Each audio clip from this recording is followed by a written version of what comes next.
त्या भगवान अरहंत सम्यक संबुद्धांना त्रिवार पंचांग प्रणाम करतो. अख्खं विश्व हे निर्भय व्हावं. प्रत्येक माणसाचं मन हे परिपूर्ण अभय बनावं. हा तथागत सम्यक संबुद्धांनी सर्वात महत्त्वाचा संदेश दिला आणि या संदेशाद्वारे प्रत्येक प्राण्याला 2 पायाच्या, 4 पायाच्या, 3 पायाच्या, 6 पायाच्या, 8 पायाच्या, कित्येक पायाच्या प्राण्यांना भगवंतानी आणि मनुष्य प्राण्यांना, सर्व विश्वातील जीवजंतूंना व समग्र प्राणी मात्रांना अभय दान देण्याचा संदेश दिलेला आहे. बौद्ध धर्म म्हणजे अभय जीवन जगण्याचा जीवन मार्ग आहे, जिथे कोणता दहशत नाही, कोणाचीच भीती नाही, कोणाचा डर नाही, कोणाला भिवून वागायचं नाही, जगायचं नाही. असा भगवान बुद्धांनी आयुष्यभर मानव जातीमध्ये मानवाचं मन, विश्व बंधुत्वाचं मन, विश्वातील प्रत्येकाचं मन भगवंतानी अभय बनवलेलं आहे. आणि म्हणून भगवंताची ही जी स्टँडिंग भावमुद्रा आहे, उभी असा एक हात आणि एक हात असा, ही उभी भावमुद्रा म्हणजे भगवंताची अभय भावमुद्रा आहे. प्रत्येक भावमुद्रेला बुद्धाचा ऐतिहासिक संदेश आहे. ऐतिहासिक बुद्धाची भावमुद्रा आपल्याला जागवते, सतेज करते, तर्कसिद्ध बनवते, बुद्धिवादी बनवते, तर्कवादी बनवते आणि चेतनाशील बनवते आणि निर्मळ मनाची एकाग्रता अखंड करायला शिकवते. कुठेच भंग होऊ द्यायचं नाही. निर्मळ मनाची एकाग्रता निरंतर भगवान बुद्धांनी मानव जातीच्या मनाला, विश्वाच्या मनाला हे नेहमी ज्ञान दिलं. हे बुद्ध वचन अमृत ज्यानी चाखलं ते पवित्र झाले, ते निर्मळ झाले, ते निष्पाप झाले, ते मुक्त झाले, ते भयमुक्त झाले. असं आपल्याला पाली वाङ्मयातून सर्वीकडे ज्ञान देण्यात येते. परंतु ब्राह्मणवादानं भय निर्माण केलं, ईश्वरवादानं भय निर्माण केलं. देवाच्या नावाखालं, ईश्वराच्या नावाखालं, अवताराच्या नावाखालं माणसाला भयभीत करून ठेवलं. क्षण प्रतिक्षण तू जर मला मानलं नाही आणि माझ्या पाया पडला नाही ना, तुला डायरेक्ट नरकात फेकतो मी, तुला स्वर्गात जाऊ देणार नाही, अशी भीती त्यांनी निर्माण केली. एवढंच नव्हे, ब्राह्मणवादानं हे मी देव आहो, मी भूदेव आहो, या जमिनीवरला मी देव आहो, मी ब्रह्माचा पुत्र आहो, मी ब्रह्माच्या मुखातून जन्मलो, असा कांगवा करून शतकानुशतके मानव जातीच्या मनावर दडपण आणलं, भीती आणली. ब्राह्मण आला की बाकी खालचे लोक जमिनीवर लोळायचे, हात जोडायचे आणि तो शिरशी करायचं. सर्वांचा तिरस्कार करायचा ब्राह्मण, कारण मी भूदेव आहो, ब्रह्माच्या मुखातून जन्मलेला, पवित्र आहो, निर्मळ आहो, निष्पाप आहो, सर्वज्ञ आहो, निर्मळ आणि ज्ञानी आहो, वेद प्रावीण्य प्राप्त केलेला आहो आणि 10 स्मृती व सर्व उपनिषद मी पाठ केलेला आहो, 22 विद्येमध्ये मी पारंगत आहो, असा अहमपणा आणून बाकी साऱ्या जातीला तो खाला दाबायचा, दाबतच न्यायचा, दाबून दाबून दाबून सर्वांच्या वर त्याने आपलं अस्तित्व निर्माण करून ठेवलं, केलं की नाही? आणि म्हणून या देशातल्या महान क्रांतिकारांनी, पवित्र पावन क्रांतिज्योती महात्मा ज्योतिबा फुलेंनी, राजश्री शाहू महाराजांनी, छत्रपती शिवाजी महाराजांनी आणि छत्रपती संभाजी महाराजांनी, वसंत गाडगे महाराजांनी, वसंत तुकाराम महाराजांनी, वसंत कबीर महाराजांनी या संपूर्ण विद्वान, निर्मळ, निष्पाप आणि महान तळमळीनं जे कार्य केलं, जे समाज उलथून फेकला, त्यामध्ये ब्राह्मणवादाचा त्यांनी चुरा करून टाकला. ज्यांनी ब्राह्मणवादाला मुळापासून उखडून फेकलं, त्याचा ब्राह्मणत्वाने पूर्णपणे खून केला की नाही? इंद्रायणीमध्ये तुकारामाचा खून केला की नाही? सत्य आहे. आणि अशा प्रकारे शिवाजी महाराजाचा सुद्धा हे ब्राह्मणत्व जपणाऱ्या त्यांच्या सैनिकांनी त्यांचा खून केला की नाही? अशा प्रकारे आपल्याला पाहायला मिळते. मानव जातीला फक्त केवळ मानव जातीला निर्भय करण्याचं काम, परिपूर्ण अभय देण्याचं काम तथागत सम्यक संबुद्धांनी केलेलं आहे. म्हणून त्यांना त्रिवार पंचांग प्रणाम सदैव केला पाहिजे.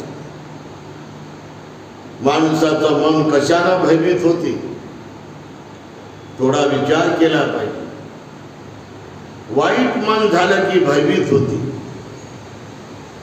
मळलेलं मन झालं की भयभीत होते की नाही?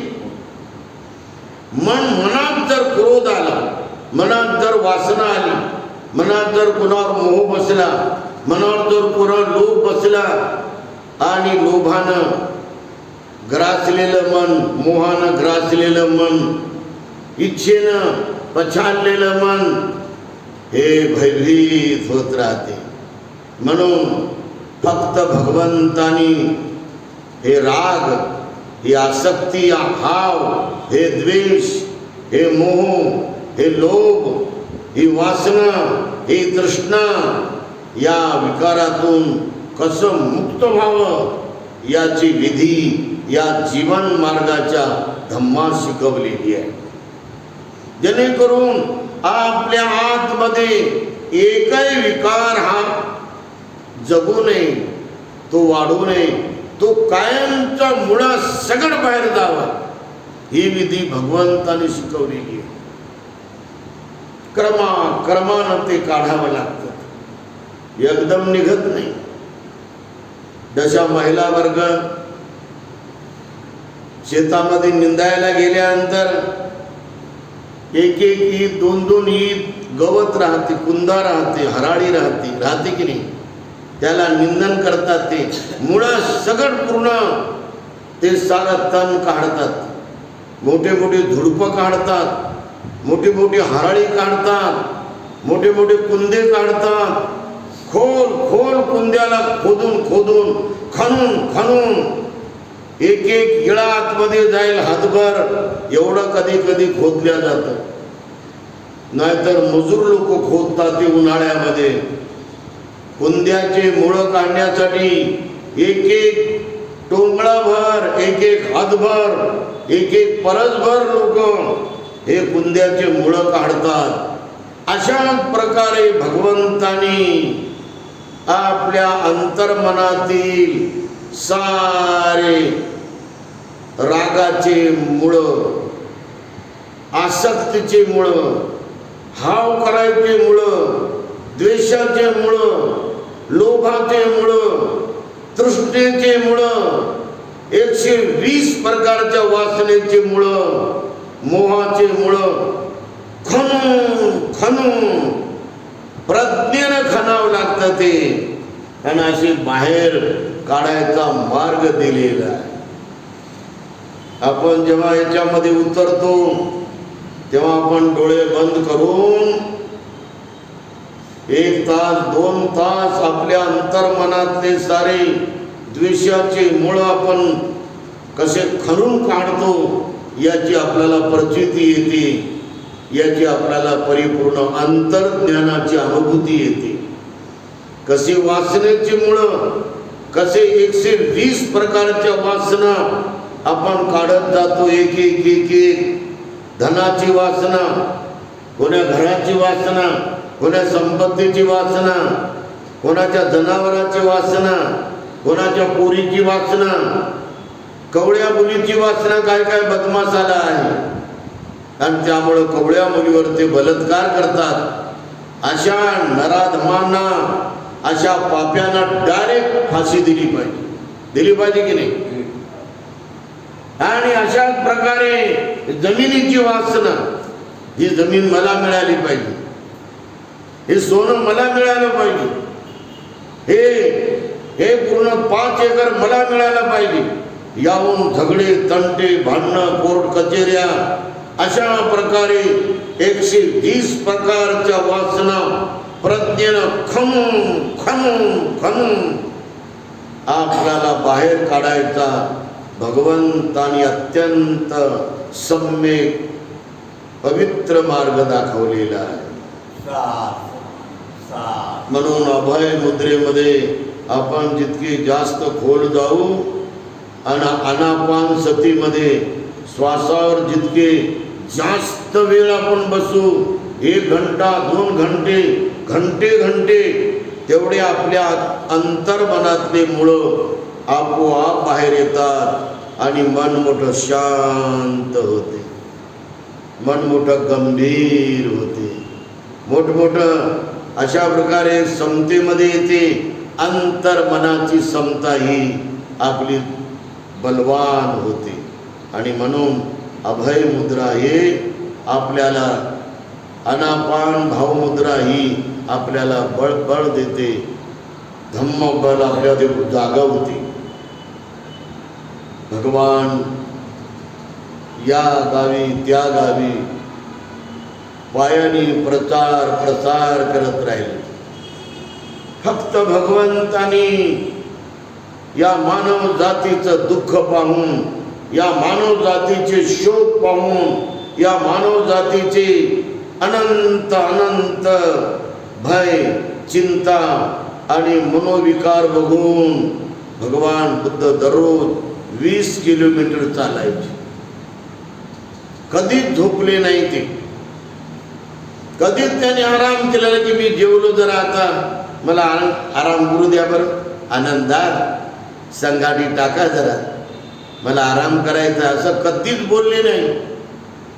अहो रात्र दीर्घ उद्योगी मानव जातीला दुःख मुक्त करण्यासाठी, या संसार दुःख सागरातून बाहेर काढण्यासाठी भगवंतानी तळमळीनी या राज्यामध्ये त्या राज्यामध्ये, या तालुक्यामध्ये त्या तालुक्यामध्ये, तालुक्यातील खेडेना खेडे, गावाना गाव, गरिबांच्या झोपडीपर्यंत भगवान गेले. एवढा अमर्याद तळमळीचा महामानव, एवढा अमर्याद महाकरुणेचा महापुरुष जगात दुसरा तुम्हाला दिसणार नाही. केवळ भगवान बुद्धांनी हे कार्य मोठ्या जोमानं केलं, मोठ्या जिद्दीनं केलं, मोठ्या हिमतीनं केलं, मोठ्या पराक्रमानं केलं. झिजून झिजून झिजून भगवंतानी 80 वर्ष जीवन संसार दुःख सागरात पडलेल्या मानवाला, स्त्री पुरुषांना त्यातून कसं मुक्त व्हावं याची धम्मकला बुद्धानं शिकवली. आणि ही धम्मकला शिकवता शिकवता कधी एखाद्या व्यक्तीला जवळ आपल्या सानिध्यामध्ये घेत होते. एक घटना अशी आहे, जरा डोळे बंद करू नका, मनातील वेळ साधू साधू साधू. श्रावस्तीमध्ये एक श्रीमंत ब्राह्मण कुटुंब होते आणि त्यांच्या घरामध्ये एकही मुलगा नव्हता, फक्त मुलगी, आणि ती एकुलती एक मुलगी. आणि एवढी प्रचंड सोनं, सोन्याचे रुपये, सोन्याचे अलंकार, जमीन जुमला, त्या जमिनीमध्ये पूर्ण खूप माल यायचा. आणि पोरगी एकटी, आणि तिचं नाव अनुपमा, जिला उपमा नव्हती. इतकं तिचं सौंदर्य सुंदर होतं. नाक, डोळे, रंग, रूप, केस, बांधा, उंची, शरीर, आरोग्य एवढं तिला महान देण मिळाली. जेव्हापासून तिला कळलं की या जेतवन महाविहारामध्ये बुद्ध असतात, त्या दिवसापासून ती भगवंतासाठी येत होती. तिला भगवंताचं मोठं दर्शन आवडायचं. समनानंच दर्शनं, श्रमणांचं दर्शन, भगवंताचं दर्शन मंगलमय आहे. आणि त्यांच्या समोरच अशी बसायची. 2 मिनिट, 3 मिनिट, 4 मिनिट नाही, 1 घंटा, 1.5 घंटा, 2 घंटे, 2.5 घंटे, 3 घंटे. आणि तिला जसे जशी समज येऊ लागली, जवान होऊ लागली, तसे तसे ती वयात येऊ लागली, जास्त बसू लागली. ती वर मान आणि भगवान बुद्धापुढं ती तासन तास बसत होती. 1 तासापासून 2 तासापर्यंत, 2 तासापासून 3 तासापर्यंत, 3 तासापासून 4 तासापर्यंत, 4 तासापासून 5 तासापर्यंत.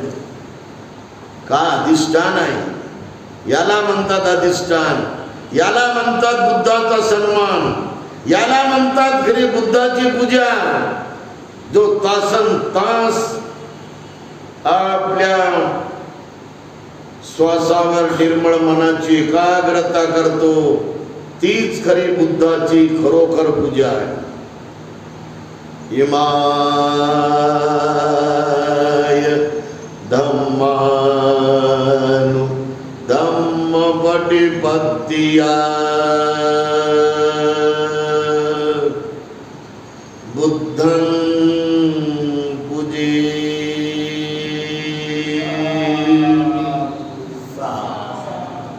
मी अशा प्रकारे ध्यान साधनेचं धम्माचरण करून, दीर्घ ध्यान साधनेचं धम्माचरण करून मी बुद्धाची पूजा करतो. याशिवाय पूजाच नाही बुद्धाची. आणि या पूजेमुळे तत्काळ फळ मिळते.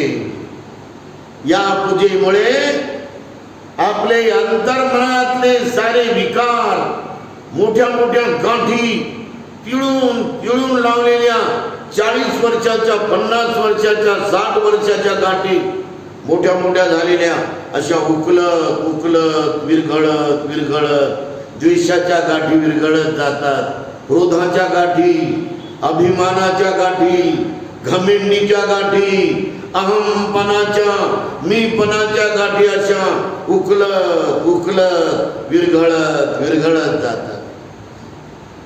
आणि मुलगी बघा आता वयात आली आणि तिला लोक पाहायला येऊ लागले.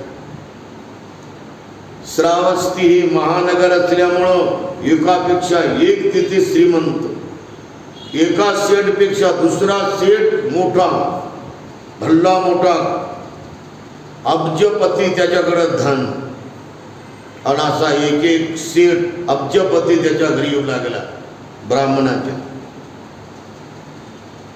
तुमची मुलगी आम्हाला पसंत आहे, आमच्या घरी द्या. तिच्या वजनाच्या भारोभार आम्ही सोनं देऊ, तिच्या वजनाच्या भारोभार चांदी देऊ, त्या मुलीच्या वजनाच्या भारोभार हिरे माणके मोती देऊ, आणि सोन्याचे रुपये तुम्हाला देऊ खर्च करायला तिच्या वजनाच्या भारोभार. आणि असं म्हणून ते निघून जायचे. तसे एक दोन सेठ याचे सर्वात मोठा सेठ आला आणि त्यांनी बसून बैठकीवरती चर्चा केली. तुमची मुलगी आम्हाला पसंत पडली, रंगानं, रूपानं, गुणानं, ज्ञानानं, विचारानं, डोक्यानं, भावनेनं, शिलानं. आणि नेमकीच ही मुलगी भगवान बुद्धाच्या सानिध्यातून 5 घंटे ध्यान करून परत आली होती. आणि अशी पूर्ण हाय चार्जिंग झाली होती तिच्या मनाची, हाय चार्जिंग. कोणताच विकार तिचा राहिला नव्हता.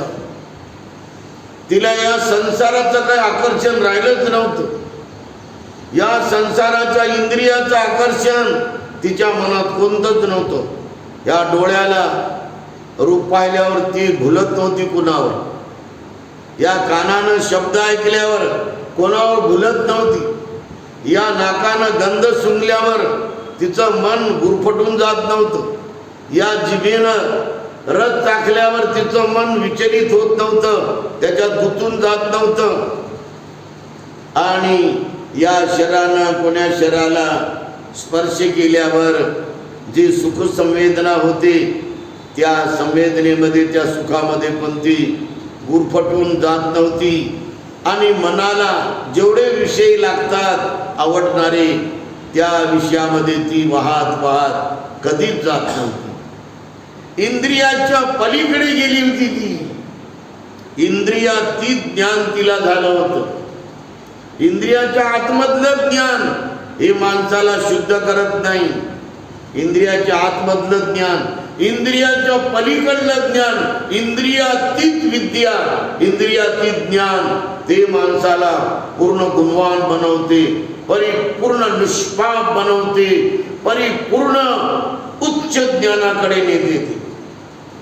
पोरगी पोचलेली होती आणि हा सेठ सर्वात श्रीमंत होता आणि काय म्हणत होता, तुमच्या मुलीच्या वजनाच्या भारोभार 3 पट आम्ही तुम्हाला सोन्याचे रुपये देतो.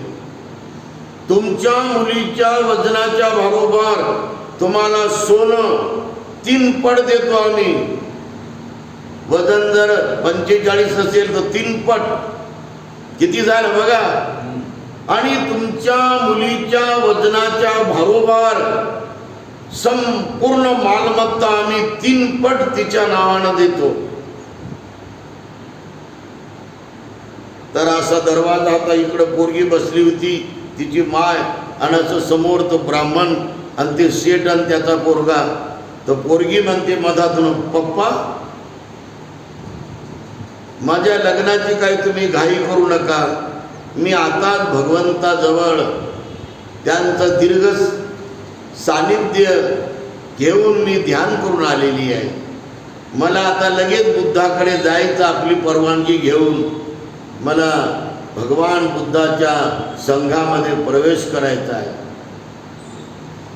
सर्वात मोठा श्रीमंत अब्जपती माणूस तोंडात मारल्यासारखं पटकन उठला, त्याचा पोरगा उठला, निघून गेली.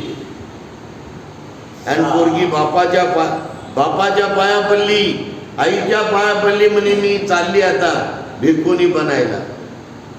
जवान मुलगी आणि तिचं वय नुसतं 20 वर्षाचं, असं तेज तिच्या चेहऱ्यावर होतं. आणि पोचली ती जेतवनात आणि पूज्य आर्याजी अरहंत महाप्रजापती गौतमी भिक्खुनीच्या हातानं तिने भिक्खुनीची दीक्षा घेतली. भिक्खुनी अनुपमा हे तिचं नाव आपल्या थेरी गाथे पुस्तकात आहे. अशा प्रकारे भगवंताच्या भावमुद्रेनं ही जी भावमुद्रा आहे याला धम्मचक्र भावमुद्रा म्हणतात. या धम्मचक्र भावमुद्रेमध्ये दोन मार्ग आहेत. एक मार्ग आहे धम्मचक्र आणि एक मार्ग आहे भवचक्र.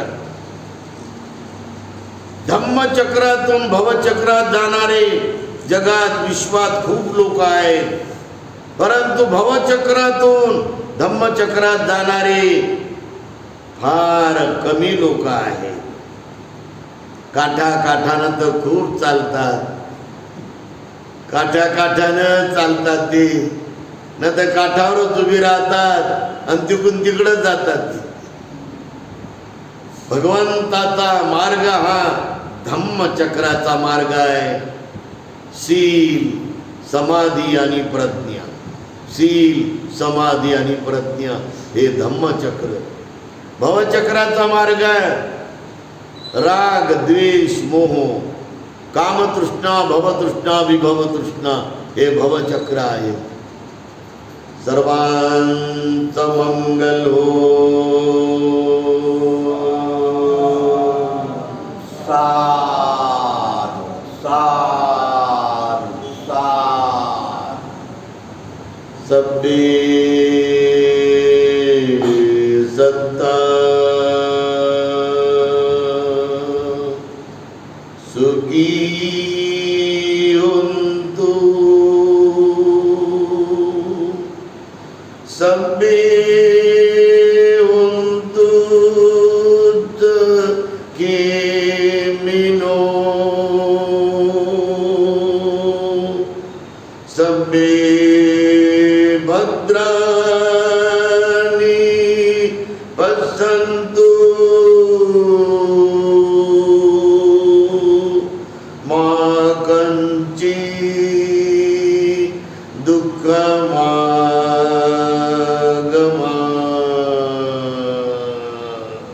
साधु साधु साधु.